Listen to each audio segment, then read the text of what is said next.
നമ്മുടെ പ്രധാനമന്ത്രി നരേന്ദ്രമോദി ബിരുദാനന്തര ബിരുദധാരി പോസ്റ്റ് ഗ്രാജുവേറ്റ് ഡിഗ്രി ഉള്ള ഒരാളാണെന്നാണ് സംഘപരിവാരക്കാർ പറയുന്നത്. സംഗതി ശരിയായിരിക്കും. പക്ഷേ അദ്ദേഹം എവിടെയാണ് ഡിഗ്രി എടുത്തത്? ഏത് വിഷയത്തിലാണ് ഡിഗ്രി എടുത്തത്? ഏത് സർവകലാശാലയിൽ നിന്നാണ് ഡിഗ്രി എടുത്തത്? ഏത് വർഷമാണ് ഡിഗ്രി എടുത്തത്? ആ വിഷയങ്ങളൊക്കെ ചോദിച്ചു കഴിഞ്ഞാൽ ആളുകൾ ചിലപ്പോൾ അതിന് മറുപടിയൊന്നും പറയില്ല. മാത്രമല്ല, ഈയിടെ ആരോ RTA പ്രകാരം, റൈറ്റ് ടു ഇൻഫർമേഷൻ ആക്ട് പ്രകാരം പ്രധാനമന്ത്രിയുടെ ഡിഗ്രി എവിടെ നിന്ന് കിട്ടി, എപ്പോൾ കിട്ടി, എന്ന് കിട്ടി തുടങ്ങിയ ചോദ്യങ്ങൾ ചോദിച്ചു. ഔദ്യോഗിക രഹസ്യം എന്ന് പറഞ്ഞിട്ട് ചോദ്യത്തിന് മറുപടി കൊടുക്കാതെ രക്ഷപ്പെട്ടു. അപ്പം അദ്ദേഹത്തിൻ്റെ ഈ വിദ്യാഭ്യാസപരമായിട്ടുള്ള കാര്യങ്ങൾ രാജ്യ രഹസ്യമായിട്ട് നമ്മൾ കാണണം. പാകിസ്ഥാൻകാർ വല്ലതും അറിഞ്ഞിട്ട് ആ തരത്തിലുള്ള ഡിഗ്രികൾ എടുത്തു കഴിഞ്ഞാൽ വലിയ പ്രശ്നമാവും. അതുകൊണ്ട് അദ്ദേഹത്തിൻ്റെ ഡിഗ്രി എന്താണ്, എങ്ങനെയാണ് തുടങ്ങിയ കാര്യങ്ങൾ ചരിത്രത്തിലെ ഒരു രഹസ്യമായിട്ട് അവശേഷിക്കും. പക്ഷെ ഞാനിത് പറയാൻ കാരണം, എൻ്റെ അഭിപ്രായത്തിൽ നരേന്ദ്രമോദിക്ക് യഥാർത്ഥത്തിൽ ചരിത്രത്തിൽ ഡോക്ടറേറ്റ് കൊടുക്കണം. കാരണം അദ്ദേഹത്തിൻ്റെ ചരിത്രവിജ്ഞാനീയം എന്ന് പറയുന്നത് ആധുനിക ഇന്ത്യയിലെ ഏറ്റവും പ്രഗത്ഭരായിട്ടുള്ള ചരിത്രകാരന്മാരെ കടത്തിവെട്ടുന്നതാണ്. നമ്മുടെ ചരിത്രത്തിൽ ഒരുപാട് ഘടാഘടിയന്മാരായിട്ടുള്ള ചരിത്ര പണ്ഡിതന്മാരുണ്ട്. RS ശർമ്മ, പ്രാചീന ഇന്ത്യയെക്കുറിച്ചുള്ള വളരെ പ്രഗത്ഭനായ പണ്ഡിതനായിരുന്നു. ഇന്ത്യൻ ഫ്യൂഡലിസത്തിൻ്റെ ചരിത്രം വളരെ ഗംഭീരമായിട്ട് എഴുതിയിട്ടുണ്ട്. റോമില താപ്പർ മുതൽ ബിമൻ ചന്ദ്ര വരെയുള്ള ധാരാളം ചരിത്രകാരന്മാരുണ്ട്. അപ്പോൾ ആ നിലയിലേക്ക് നോക്കിക്കഴിഞ്ഞാൽ സംഘപരിവാരത്തിന് അത്തരത്തിലുള്ള ചരിത്രപരമായിട്ടുള്ള വലിയ പേരുള്ള ആളുകളൊന്നുമില്ല. RC മജൂംദാറിനെ പോലെ ചില ആളുകൾ സംഘപരിവാരത്തിന് താല്പര്യമുള്ള ആളുകളാണ്. എന്നിരുന്നാലും സംഘപരിവാരം എന്ന് പറയുന്ന വകുപ്പിൽ നിന്ന് യഥാർത്ഥത്തിൽ ചരിത്രരംഗത്ത് കാര്യമായ സംഭാവന ചെയ്ത ആളുകളൊന്നുമില്ല. നേരെ മറിച്ച് ഈ മാർക്സിസ്റ്റ് ഇടതുപക്ഷ രാഷ്ട്രീയക്കാരായിട്ടുള്ള പലരും, നിലപാടുകളുള്ള പലരും ചരിത്രത്തിൽ വലിയ സംഭാവന ചെയ്തിട്ടുണ്ട്. അതുകൊണ്ട് സംഘപരിവാരത്തിന് ചരിത്രത്തിലൊരു ഒരു ഒരു ഒരു ദേഷ്യം, ചരിത്രകാരന്മാരുടെ ഒരു ദേഷ്യം പണ്ടേ പതിവുള്ളതാണ്. അപ്പോൾ ഈ അരുൺ ഷൂരി എന്ന് പറയുന്ന അവരുടെ പ്രധാനപ്പെട്ട ബുദ്ധിജീവി ഈ അയോധ്യ സമരമൊക്കെ ആയിട്ട് ബന്ധപ്പെട്ട കാലത്ത് ചരിത്രകാരന്മാർ പ്രശ്നമുണ്ടാക്കിയപ്പോൾ അദ്ദേഹം ഒരു പുസ്തകം എഴുതി, എമിനൻറ്റ് ഹിസ്റ്റോറിയൻസ്. എന്നിട്ട് ഒട്ടകപ്പക്ഷിയുടെ ഒരു ചിത്രം, മണലിൽ തലപൂഴ്ത്തി വെച്ചിരിക്കുന്ന ഒട്ടകപ്പക്ഷിയുടെ ചിത്രം വെച്ചുകൊണ്ട് ഈ ചരിത്രകാരന്മാർ ചരിത്രം തിരയുന്നത് ഒട്ടകപ്പക്ഷി മണലിൽ തലപൂത്തിയ മാതിരിയാണ് എന്ന മറ്റുള്ള ഒരു പുസ്തകം എഴുതിയിട്ടുണ്ട്. ഇപ്പോൾ ആ പുസ്തകം അദ്ദേഹം വായിക്കാറുണ്ടോ? കാരണം അതിലെ നിലപാടുകൾ അദ്ദേഹം അംഗീകരിക്കേണ്ടോ അറിയില്ല. കാരണം അദ്ദേഹം ഇപ്പോൾ സംഘപരിവാരെ തെറ്റി മറുപക്ഷത്താണ്. ഏതായാലും പറഞ്ഞു വരുന്ന വിഷയം ഇതാണ്. നരേന്ദ്രമോദിയുടെ ചരിത്ര വിജ്ഞാനത്തിൻ്റെ ഏറ്റവും വലിയ ഒരു പ്രകടനം കഴിഞ്ഞ ദിവസം അയോധ്യയിലുണ്ടായി.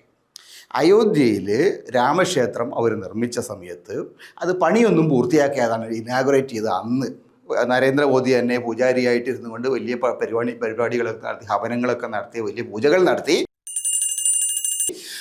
അമ്പലം തുറന്നു കൊടുത്തു. പക്ഷേ അമ്പലത്തിൽ കാണാൻ പോയ ആളുകൾക്ക് നോക്കുമ്പോൾ അവിടെ ഒന്നുമില്ല. അമ്പലത്തിൽ അവർ പ്രതീക്ഷിച്ച ഒന്നുമില്ല, ആകെ കൂടി അലമ്പായിട്ട് കിടക്കുകയായിരുന്നു. അപ്പോൾ അതുകൊണ്ട് വലിയ പ്രതിഷേധങ്ങളുണ്ടായി. ഇപ്പോൾ പണി പൂർത്തിയാക്കി, കോടിക്കണക്കിന് ഉറുപ്പ്യ ചിലവാക്കി ഗംഭീരമായ മന്ദിരം പണിതു. അവിടെ ഒരു ധ്വജപ്രതിഷ്ഠയും അവർ ചെയ്തു. ധർമ്മധ്വജം എന്നാണ് അതിൻ്റെ പേര്. അത് യഥാർത്ഥ ധർമ്മധ്വജം എന്ന് പറഞ്ഞാൽ ഒരു കാവിക്കൊടിയാണ്. ആ കാവിക്കൊടി ഉയർത്തിക്കൊണ്ട് അദ്ദേഹം പറഞ്ഞു, ഇന്ത്യയുടെ ചരിത്രത്തിലെ ഒരു നിർണായകമായ മുഹൂർത്തമാണിത്. അത് സ്വാഭാവികമായിട്ടും രാഷ്ട്രീയക്കാരെ വന്നു. പക്ഷെ അദ്ദേഹം പറഞ്ഞത് ഇന്ത്യയുടെ ചരിത്രത്തിലെ 500 കൊല്ലത്തെ അടിമത്തം അവസാനിക്കുന്ന നിമിഷം കൂടിയാണിത്. അതൊരു ചരിത്രപരമായിട്ടുള്ള പ്രസ്താവനയാണ്. കാരണം ചരിത്രത്തിൽ എല്ലായ്പ്പോഴും പ്രാചീനകാലം, മധ്യകാലം, ആധുനിക കാലം എന്നിങ്ങനെയുള്ള ഒരു വിഭജനമാണ് സാധാരണ ചരിത്രകാരന്മാർ പറയാറുള്ളത്. അപ്പോൾ അത് മാർക്സിനെ പോലുള്ള ആളുകൾ ഈ പ്രാചീന കമ്മ്യൂണിസത്തിൻ്റെ കാലം, അടിമത്തത്തിൻ്റെ യുഗം, അത് കഴിഞ്ഞ് ഫ്യൂഡലിസത്തിൻ്റെ യുഗം, പിന്നെ മുതലാളിത്തത്തിൻ്റെ യുഗം, പിന്നെ സോഷ്യലിസത്തിൻ്റെ യുഗം എന്നൊരു ചരിത്ര വ്യാഖ്യാനം മാർക്സിസ്റ്റുകൾക്കുണ്ട്. അപ്പോൾ ഈ മാർക്സിസ്റ്റുകളുടെ ചരിത്രവിജ്ഞാനത്തിൻ്റെ ഒരു ഭാഗമായിട്ടുള്ള അടിമത്ത യുഗം, അടിമത്തത്തിൻ്റെ കാലഘട്ടം ഇന്ത്യയിൽ ആരംഭിക്കുന്നത് 500 കൊല്ലം മുമ്പാണ് എന്ന് വളരെ കൃത്യമായിട്ട് നരേന്ദ്രമോദി അവിടെ പ്രസ്താവിച്ചു. എങ്ങനെയാണ് ശരിയാവുന്നത് നമുക്ക് ആലോചിച്ച് കഴിഞ്ഞാൽ കുറച്ചൊരു കൺഫ്യൂഷൻ ഉണ്ടാവും. എന്തുകൊണ്ടാണ്? ബ്രിട്ടീഷുകാരാണ് ഇന്ത്യ ചരിത്രത്തെ ഇങ്ങനെ പലതരത്തിലുള്ള ഘട്ടങ്ങളാക്കി, ആദ്യകാലത്തെ ഹിന്ദുകാലം, പിന്നെ മുസ്ലിം കാലം, ബ്രിട്ടീഷ് കാലം എന്നൊക്കെ പറഞ്ഞ ആളുകൾ തമ്മിലടിപ്പിക്കുന്ന ഒരു ചരിത്രമുണ്ട്. ഇപ്പം നരേന്ദ്രമോദി പറയുന്നു 500 വർഷം മുമ്പ് ഇന്ത്യ ചരിത്രം ആരംഭിക്കും, ഇന്ത്യയുടെ അടിമത്തത്തിൻ്റെ ചരിത്രം ആരംഭിക്കും. ഞാനത് കാൽക്കുലേറ്റ് ചെയ്തു. ഈ 500 കൊല്ലത്തിൻ്റെ ചരിത്രം വയ്യോട്ട് നോക്കുമ്പോൾ എപ്പോഴാണ് കറക്റ്റായിട്ട് ചെന്ന് ചേരുന്നത്? ബാബറി മസ്ജിദ് തുടങ്ങിയ അത് പണിത കൊല്ലത്തിലേക്കാണ് എത്തുന്നത്.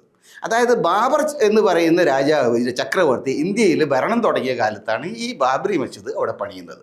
അപ്പോൾ അത് മുതലുള്ള കാലം ഇന്ത്യയിൽ അടിമത്തത്തിൻ്റെ കാലം എന്നാണ് അദ്ദേഹം പറയുന്നത്. തീർച്ചയായും വളരെ പ്രധാനപ്പെട്ട ഒരു ചരിത്രപരമായിട്ടുള്ള ഒരു കണ്ടെത്തലാണത്. സത്യത്തിൽ അദ്ദേഹത്തിന് ചരിത്രത്തിൽ ഒരുപക്ഷെ ഏതെങ്കിലും സർവകലാശാല ഡോക്ടറേറ്റ് കൊടുക്കാനും ഇടയുള്ളൊരു സംഗതിയാണ്. കാരണം ഇന്ത്യ ചരിത്രത്തിൽ അടിമത്തം ആരംഭിക്കുന്നത് 500 കൊല്ലം മുമ്പാണ് അദ്ദേഹം പറയുമ്പോൾ അതിനു മുമ്പ് ഒരു 10,000 കൊല്ലത്തിൻ്റെ ചരിത്രം ഈ നാട്ടിലുണ്ട്. ഈ 5000 കൊല്ലത്തിനിടയിൽ നാട്ടിൽ ഒരു അടിമത്വം ഇല്ല എന്നാണ് പറയുന്നത്. ഓട്ടെ, ഖിൽജി വംശം, അടിമ വംശം, തുഗ്ലക്ക് വംശം എന്നിങ്ങനെ ഒരുപാട് വംശങ്ങൾ ഈ രാജ്യത്ത് ഭരിച്ചിട്ടുണ്ട്. ആ വംശങ്ങളുടെ ഭരണകാലത്തൊന്നും അടിമത്വം ഇല്ലായിരുന്നു. അടിമവംശം എന്ന് പറയുന്ന ഒരു രാജഭരണം തന്നെ ഉണ്ട്. ആ കൂട്ടരുടെ പേര് തന്നെ അടിമ എന്നാണ്. അപ്പോൾ അടിമവംശം ഭരിക്കുന്ന രാജ്യത്ത് അടിമത്വം ഇല്ലാതെ നമുക്ക് പറയാൻ കഴിയുമോ? എന്നാലും അദ്ദേഹം പറഞ്ഞു അക്കാലത്തൊന്നുമല്ല, ബാബർ ഭരണം തുടങ്ങിയപ്പോഴാണ് അടിമത്വം തുടങ്ങുന്നത്. പക്ഷേ RS ശർമ്മയെ പോലുള്ള ആളുകളൊക്കെ പറയുന്നത് ഇന്ത്യയിൽ യഥാർത്ഥത്തിൽ അടിമത്വം എന്ന് പറയുന്നത് കാർഷിക സംവിധാനവുമായിട്ട് ബന്ധപ്പെട്ടാണ് ഉണ്ടായതെന്ന്. അതായത് കാർഷിക മേഖലയിൽ, നമ്മുടെ കൃഷി മേഖലയിൽ ഈ തൊഴിൽപരമായിട്ടുള്ള വിഭജനത്തിൽ മേലാളനും കീഴാളനുമായി ജാതിയുടെ അടിസ്ഥാനത്തിലുള്ള വിഭജനം വന്ന സമയത്ത് താഴേക്കിടയിലുള്ള ആളുകൾ, കൃഷിപ്പണിയിൽ ഏർപ്പെട്ട ആളുകൾ, അവർ യഥാർത്ഥത്തിൽ കർഷക അടിമകളായിരുന്നു. അത് ബ്രിട്ടീഷുകാരടക്കമുള്ള ആളുകൾ അഗ്രസ്റ്റിക് സ്ലേവറി എന്ന് മലബാറിൽ പോലും പറഞ്ഞു. അഗ്രസ്റ്റിക് കൃഷി ഭൂമിയിൽ തളച്ചിടപ്പെട്ട ജീവിതങ്ങൾ. അപ്പം അതൊന്നും യഥാർത്ഥത്തിൽ നരേന്ദ്രമോദിയുടെ കണക്കിനകത്ത് വരുന്നില്ല. കാരണം അത് എത്രയോ വർഷങ്ങൾക്ക് മുമ്പ്, ആയിരക്കണക്കിന് വർഷങ്ങൾക്ക് മുമ്പ് തുടങ്ങിയ ഒരു അടിമ സമ്പ്രദായമാണിത്. കാർഷിക മേഖലയിൽ ഏറ്റവും താഴെക്കെട്ടുള്ള ആളുകൾ, ദളിതരെ പോലുള്ള ആളുകൾ എത്രയോ തലമുറയായിട്ട് ആയിരക്കണക്കിന് വർഷങ്ങളായിട്ട് അടിമപ്പണി ചെയ്തുകൊണ്ടിരിക്കുകയാണ്. ഇന്ത്യയിലെ പല പ്രദേശങ്ങളിലും ആ അടിമപ്പണി ഉണ്ടായിരുന്നു. പക്ഷെ അതൊന്നും അദ്ദേഹത്തിൻ്റെ കണക്കിൽ അടിമത്തമല്ല. മാത്രമല്ല, ഈ അടിമ സമൂഹങ്ങളെ യഥാർത്ഥത്തിൽ ദസ്യുക്കൾ എന്ന് കൃത്യമായിട്ട് പേര് പറഞ്ഞുകൊണ്ടാണ് ആര്യവംശത്തിൻ്റെ രേഖകളിൽ കാണുന്നത്. ദസ്യു എന്ന് പറഞ്ഞാൽ ആരാണ്? ദസ്യു എന്ന് പറഞ്ഞാൽ ദാസനാണ്. ദാസൻ എന്ന് പറഞ്ഞാൽ അടിമയാണ്. ആ ദാസന്മാരായിട്ടുള്ള ആളുകൾക്ക് വിദ്യാഭ്യാസം കൊടുക്കാൻ പാടില്ല. അവരെങ്ങാനും വേദം ആരെങ്കിലും ഉച്ചരിക്കുന്നത് കേട്ട് കഴിഞ്ഞാൽ അവൻ്റെ ചെവിയിൽ ഈയം ഉരുക്കി ഒഴിക്കണം എന്ന് നിയമം ഉണ്ടായിരുന്ന ഒരു നാടാണ് ഇവിടെ. അങ്ങനെയുള്ള കൂട്ടർ ഈ ദസ്യുക്കളിൽപ്പെട്ട ആരെങ്കിലും ഈ ബ്രാഹ്മണർക്കും ക്ഷത്രിയർക്കും ഭാഗമായിട്ടുള്ള അവർക്ക് മാത്രം ചെയ്യാൻ പാടില്ല ക്രിയകളിൽ ചെന്നുപെട്ടാൽ, ഉദാഹരണം സന്യാസം പോലുള്ള കാര്യങ്ങൾ, അല്ല തപസ് പോലുള്ള കാര്യങ്ങൾ അവർ ഇടപെട്ട് കഴിഞ്ഞാൽ ശിക്ഷ കിട്ടുന്ന ഒരു നാടായിരുന്നു ഇത്. അങ്ങനെയാണ് യഥാർത്ഥത്തിൽ ശ്രീരാമൻ ശംഭൂകൻ എന്ന് പറയുന്ന ഒരുത്തൻ്റെ കഴുത്ത് വെട്ടിയത്.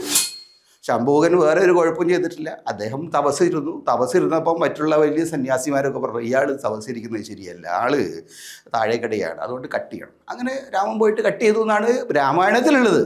അപ്പം അങ്ങനെയുള്ളൊരു നാട്ടിൽ, അങ്ങനെ ഒരു ചരിത്രമുള്ളൊരു നാട്ടിൽ യഥാർത്ഥത്തിൽ ഈ കാലത്തൊന്നും ഈ 10,000 കൊല്ലത്തെ ചരിത്രത്തിൽ, ദീർഘമായിട്ടുള്ള ചരിത്രത്തിൽ, അടിമത്തത്തിന് ദീർഘമായിട്ടുള്ള ഒരു പാരമ്പര്യമുള്ള ഒരു നാട്ടിൽ നരേന്ദ്രമോദി പറയുന്നു നമ്മുടെ അടിമത്തം ആരംഭിക്കുന്നത് 500 കൊല്ലം മുമ്പാണ്. ഇപ്പോൾ അത് അവസാനിക്കുകയും ചെയ്തു. അങ്ങനെ ഇന്ത്യ ചരിത്രത്തിനെ വളരെ വ്യത്യസ്തമായിട്ടൊരു പുതിയ കാഴ്ചപ്പാടിലൂടെ കണ്ടെത്തുകയും ഇന്ത്യ ചരിത്രത്തിൽ അടിമത്തത്തിൻ്റെ ദീർഘമായിട്ടുള്ള പാരമ്പര്യങ്ങളെ, അതിന് ചരിത്രത്തെ ഒറ്റയടിക്ക് ഒരു ബ്രഷ് കൊണ്ട് പെയിൻറ്റ് തുടയ്ക്കുന്ന മാതിരി അദ്ദേഹം അത് തുടച്ചു നീക്കുകയും ചെയ്തു. ഇന്ത്യയെ സംശുദ്ധീകരിച്ചു. ഇന്ത്യൻ ചരിത്രത്തെ അദ്ദേഹം ശുദ്ധീകരിച്ച് നല്ല ഒന്നാന്തരം ചരിത്രമാക്കി മാറ്റിയിരിക്കുന്നു. ഇന്ത്യയിൽ അടിമത്വമില്ല, പ്രാചീന ഇന്ത്യയിൽ അടിമത്വമില്ല, മധ്യകാല ഇന്ത്യയിൽ അടിമത്തമില്ല. അടിമത്വം തുടങ്ങുന്നത് ബാബർ വന്നതോടുകൂടി. ഖിൽജി എന്ന് പറയുന്ന ആൾ നളന്ദ സർവകലാശാല ചുട്ടുപൊട്ടിച്ച ആളാണ്. മുഹമ്മദ് ഗസ്നി എന്ന് പറഞ്ഞ ആളെക്കുറിച്ച് പറയുന്നത് സോമനാഥ ക്ഷേത്രം കൊള്ള ചെയ്ത ആളാണ്. പക്ഷെ അക്കാലത്തൊന്നും ഇവിടെ ഒരു അടിമത്വമൊന്നുമില്ല. വന്നിരിക്കുന്നത് ബാബറുടെ മുഗൾ വംശം വന്നതോടുകൂടി അടിമത്വവും വന്നു എന്ന ഈ പുതിയ കണ്ടെത്തൽ തീർച്ചയായും ഇന്ത്യ ചരിത്രത്തിലെ വളരെ പ്രധാനപ്പെട്ട ഒരു കണ്ടെത്തലാണ്. ഒരുപക്ഷെ നാളെ ICHR പാഠപുസ്തകങ്ങൾ അത് വരും. ഒരുപക്ഷെ നമ്മുടെ പുതിയ ദേശീയ വിദ്യാഭ്യാസ നയത്തിന് ഭാഗം കേരളത്തിലെ കുട്ടികളും ഈ പുതിയ ചരിത്രം പഠിക്കേണ്ടതായിട്ട് വരും. എനിക്ക് തോന്നുന്നത് അധികം വൈകാതെ ഏതെങ്കിലും ഒരു സർവകലാശാല നമ്മുടെ നരേന്ദ്രമോദിജിക്ക് ചരിത്രത്തിലോ ഡോക്ടറേറ്റ് ഉടനടി നൽകപ്പെടുന്നതാണ്. അദ്ദേഹം ചരിത്രത്തിൽ ഡോക്ടർ നരേന്ദ്രമോദി എന്ന് ഇനി അറിയപ്പെടും.